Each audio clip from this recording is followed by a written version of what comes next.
Welcome back to Sports by GSMC Podcast Network. I'm your host, Jeremy Lapidus. Today is Tuesday, October 29th. If you are just tuning in, we just finished going over the NFL Power Rankings for this week. Our number one team yet again, I'll let you guess, it was the Kansas City Chiefs. They've held the crown all year long. No one has knocked them down yet. In this segment, we turn our attention to college football. A brand new Jeremy Lapidus top 25 is out as of today, and we're going to go over all of it.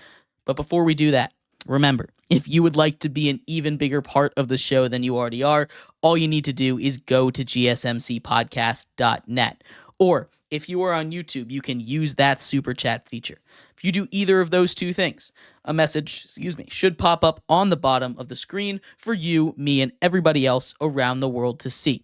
If you do have a burning question about sports, anything at all that you would like to ask, go and throw that in the comments. Throw it in the chat. I will get to it as soon as I possibly can. I appreciate everybody so much for sticking around, talking some sports with me here on a beautiful Tuesday, October 29th.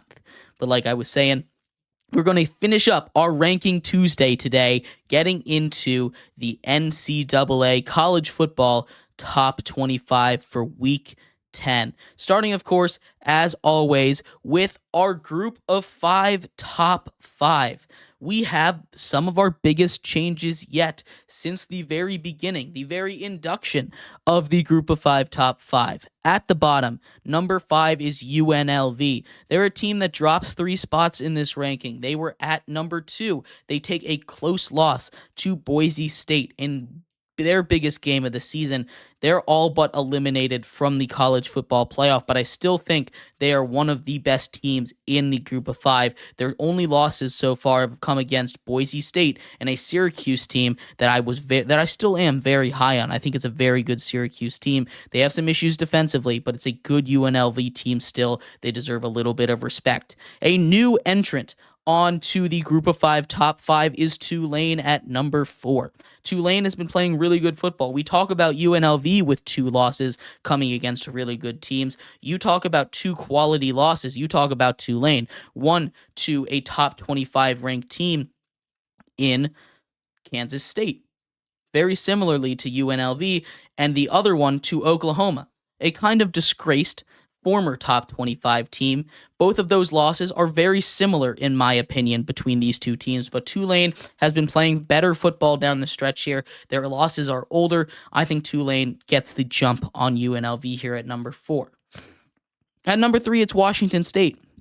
We're getting into the territory of actual ranked teams now. Washington State gets on the AP top 25 for the first time this season. They have a really good resume right now. Their only loss is to Boise State, a theme you'll see on this list so far. They're a very good team, and I think they're second, in my opinion, to that group of 5 slot behind the team that beat them in Boise State. Number 2 goes to Army, the last service academy to stay undefeated after Navy took a brutal loss at the hands of Notre Dame this week. A big game for Navy. Just weren't able to answer the test. The Black Knights play Notre Dame later, so we'll really see, even before the Army-Navy game, how they kind of stack up together against a quality common opponent. For now, Army moves up to number 2. And that leaves number 1, Boise State. Boise State, the number 1 group of 5 team for basically the entire season. Ashton Genty, what more can I say about this team? It's a very good football team. And again, all three of these top 3 teams are ranked in the AP Power Ranking. We'll see if all of them, maybe even all 5, are ranked in my ranking. Starting at number 25 here, it's Tulane. So maybe that gives the game away a little bit. Only 4 of them are ranked. If you go by that group of 5 top 5, Tulane is our number 25 team. I almost put them here at 26. After Vanderbilt had a tough loss to Texas, they were our number 25 team last week. Vanderbilt stays in that honorable mentions list with teams like UNLV, South Carolina, Louisville, and, of course, Vanderbilt. But Tulane beats out those 4 teams to get that number 25 slot. Like I was talking about in the top 5, in the group of 5 top 5, they've played really solid football. That offense is very explosive. I have some concerns about that defense, but with losses to K-State and Oklahoma being the only blemishes on their record, that is a very, very dangerous team, and a team that has a really good chance of making the college football playoff if the chips fall their way. At 24, Illinois finds their way back onto our list. It's been a while, and I've been disrespecting them a little bit. I know I put them back on here after a loss to Oregon, but they're just better than everybody else that's not on the list right now, but point blank. They're a very good football team. I've been disrespecting them a bit. I still don't totally believe in this team. I think they're not really a true contender, but this has been a very chaotic top 25 all season long, and they've been hanging around. Credit to them. They find a way to slip back into my rankings at number 24. At 23, it's Washington State. I just did a whole glowing review about Washington State. They're very, very good. Their only loss is to Boise State this season, a very highly ranked Boise State team. Still, they're going to have an uphill battle because they're in the Pac-2, not a super highly respected conference, basically a Mountain West school right now. It's going to be an interesting road to the playoffs if they get in, but they're a team that should be considered at the very least. At 22, it's Colorado, another one of those teams making their debut ranking on our list here. The Colorado Buffaloes have been playing awesome football. Travis Hunter just really took a big step in the Heisman race this week, having over 130 yards and playing almost every single snap on defense. This is a really, really great Colorado Buffalo squad. The defense especially has been what has taken that big step up. That's what we've been waiting on all season long. All of last season, what really kind of made them spiral out of control is they didn't have it in the trenches. They didn't have it defensively. Now they do, and they are a dangerous team in the Big 12. They could make some noise over there. At 21, it's Army. They're a team that just continues to dominate week in, week out. No matter what you say, Army's going to come in and put up 50 points on your head. That's kind of what it's been. They really haven't played anyone super of note yet, but they're going to get a big test against Notre Dame coming soon. And when they do, we're going to see how real of a team this these Black Knights are. At 20, it is Ole Miss, another one of those teams that I want to believe in, but they have some glaring flaws. Like I said, it's not like there's a clear top 25 this year. Ole Miss is a team that so many times I've wanted to drop out of the rankings. They've played not great football in the past, but they've only lost to some really quality teams. So Ole Miss is a team that, again, as long as they're able to go against that little bit of adversity that they face in the trenches, as long as they're able to get past that, they can play with anybody. A big win against Oklahoma this week. They fall a little bit, but they stay in the top 20. At 19, it's Pitt. I was very impressed by Pitt this week. Pitt moves up 3 spots in this ranking.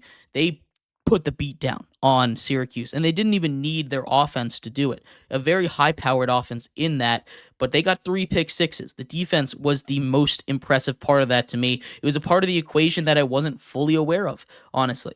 This was a Pitt defense that I was sleeping on. I'm very impressed by this Pitt team. They are quietly undefeated. They could make some noise. They have their biggest game of the season coming up this week against number 18, SMU. Whoever wins that game basically controls their own path to the ACC title game. Now, it's not just a 100% control your path there. You need a couple of things to go the right way between Clemson and Miami. But still, they have the opportunity to really help cement a case for them to make the college football playoff between Pitt or SMU, whoever wins that game this week, a massive game this weekend.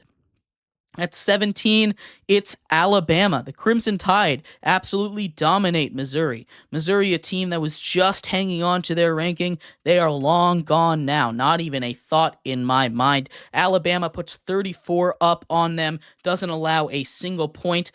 But it's not a great Missouri team, just to be completely frank with you. When they play against great teams, they get blown out. When they play against bad teams, they win, but not very decisively. This is not the Missouri team that we thought we were going to get coming out of the preseason.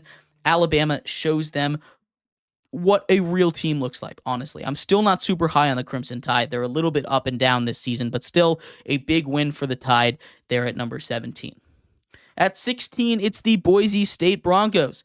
A down game for Ashton Jeanty. Only 130 yards and a touchdown. What is he doing? Coming down to earth. That guy must suck, right? No, he's awesome. They get a huge win over UNLV, all but cementing a spot as long as they win out. They control their own destiny here at this point to the college football playoff. Their sole loss, the best loss you can have in the country, to number 1 Oregon right now. And it wasn't a blowout. It was a close loss. This is a really good Boise State team. They are a dangerous one. If they can make the playoffs, I think there's a chance maybe that they could upset somebody. We'll see, though. At 15, it's K-State. The Wildcats here just continue to impress me every single week. They get by in a tight game against a rival in Kansas. Again, rivalry games always make the juices go a little more. So even if you think that team isn't really all the way there, they're there. This is a really good Kansas State team. I've been sleeping on them a bit, but they might be the best team in the pack, in the Big 12, right? You can talk about some of these teams that are higher ranked than them, but I think K-State on a field today, I think it's about a 50-50 shot with just about any of them. At 14, it's Tennessee, and maybe I'm being a little bit harsh on this Tennessee team, but I haven't seen enough out of them. They beat Alabama, which isn't really, a kind of win that's aging too well, to be completely honest with you. Outside of that, a loss to Arkansas doesn't look that good right now. I'm just not super sold on this Tennessee Volunteers offense, especially. The defense is playing great, but the offense I'm not especially sold on. The Volunteers have a lot of work to do. They're not out of it yet, though, so we will see. At 13, it's the LSU Tigers, a tough loss for the top of the ACC between them and A&M last week. They end up losing. I still really like this LSU team. I think they're a team that, with these two losses that they have, or with these losses that they have, they're not out of a playoff race, especially with how crowded the SEC is at the top. If they can find a way to get into the SEC title game, I think they find their way to the playoffs. They're my 13 team. At 12, it's BYU, one of these teams that has beaten K-State earlier this season. They find their way into the top 12 for the first time this season. They just continue to climb. They're a team that I have been very hesitant to believe in, but they continue to show me week in and week out they're a team that, even if they face adversity, they will find a way to come through and win. The BYU Cougars up to number 12. At 11, it's Texas A&M, another one of those teams that I was slow to come around on. The Texas A&M Aggies, after a loss to Notre Dame in week 1, have become a completely different team. With Connor Wegman in there at quarterback, this offense just goes. I really like this A&M team. They're the top of the SEC for a reason. They control their destiny to the playoff at this point. At number 10, it's Notre Dame. A big win against the midshipmen of Navy this week. Absolutely dominant performance offensively, defensively. If that one blemish, that NIU loss wasn't there, we're talking about a top 5, top 3 team right now. It's a tough look for the Irish. They also, again, as an independent, they cannot lose out. They need a couple of things to fall the right way. With everything being as chaotic as it is right now, they're getting a little bit lucky. They stay in the top 10 here. It's not really any fault of their own. They've played really good football down the stretch. At number 9, it's Iowa State, the highest ranked Big 12 team that I have on here. Iowa State, again, another quietly undefeated team, just like BYU, just like Pitt. This is a team that, a lot like BYU, just continues to win football games, finds a way to win even through adversity. I love their defense. Their offense is coming around. There's a little bit to work on here, but Iowa State comfortably in the top 10 for me. At number 8, it's Indiana, and they have been a very loud undefeated team, and they should be loud. They should be excited with what this team has done. They get game day to come to town for the first time ever. They get a big win. They have yet to trail a single time, a single second of this season, and that is incredible. That is a ridiculous stat right there. They're having the best season of the program's history right now, and if everything goes their way, even with a loss to Ohio State, they should make the college football playoff at 11-1 right now. At 7, it's Penn State. They get a tough win at a place that I thought they were going to lose at. I still have my concerns with them. They continue to start slow just about every single week. And when you get into a high-powered team like Ohio State this week, when you get into maybe a Big Ten championship against an Indiana, when you get into a playoff spot against an Oregon, against a Texas, against a Miami, you cannot start slow and expect to win the game. I have my issues with Penn State. I understand having them in your top 3. I do, because they're winning these games. They're coming back. But it always concerns me when a team consistently needs to have these comebacks. Because of that, I have them at number 7. At number 6 is Clemson. This is a team that, outside of one of the best losses in the country, is doing really good. They lose to Georgia week 1 in embarrassing fashion. After that, it's just silence. They put their head down, they do their job, and they have been continuously in my top 6 for just about every single week of this season. They have taken care of business every single week, and they've done it convincingly. This is a Clemson Tigers team that quietly might be the best team in the ACC, regardless of what people think of Miami and what I think of Miami. This is a really good Tigers team. Do not sleep on them. At number 5, it's Ohio State. They drop a couple spots in a win. It's a very concerning look, much like it is for Penn State. They have been not very good against good opponents. The offensive line, huge question marks. They have to show something against a good Penn State defense this week.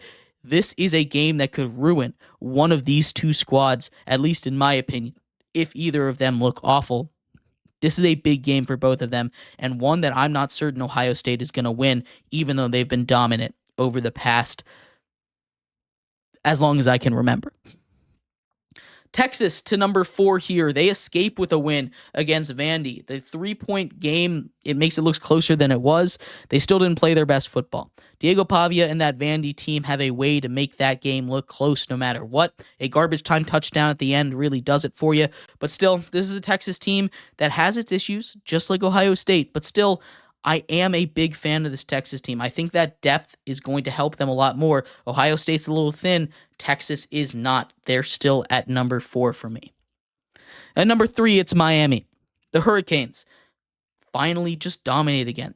The first game that they've just truly dominated against Florida State here since the Virginia Tech game. They've had a bunch of heart-wrenchers, a bunch of close ones. They need to get to this more. This is a good Miami team. They have a chance to run the table. At 2, it's Georgia. A big win. They have a bye after a big win at Texas. Not much to say about this team, except if they play like that, like they did against Texas every single week, they should be potentially that number 1 team. But of course they're not, because the number 1 team in the nation, as everybody knows, is the Oregon Ducks. The Ducks continue to dominate. They, I think, in my opinion at least, have separated themselves from the rest of the country. They started off slow. There's no doubt in my mind about that. They fell out down to like 10 in a lot of people's rankings, but they have continued to crawl up every single week. Regardless of how they've played at the beginning of the season, they are playing the best football in the country right now, and I think that is undeniable. The Oregon Ducks are my number 1 team. But let me know what you think. We're going to take a quick break here, finish off the show with some World Series talk. When we come back, we'll talk all about Aaron Judge and the Yankees falling down to a 3-0 hole. Can they get out of it? So stick around for that. We'll be right back here on Sports by GSMC Podcast Network.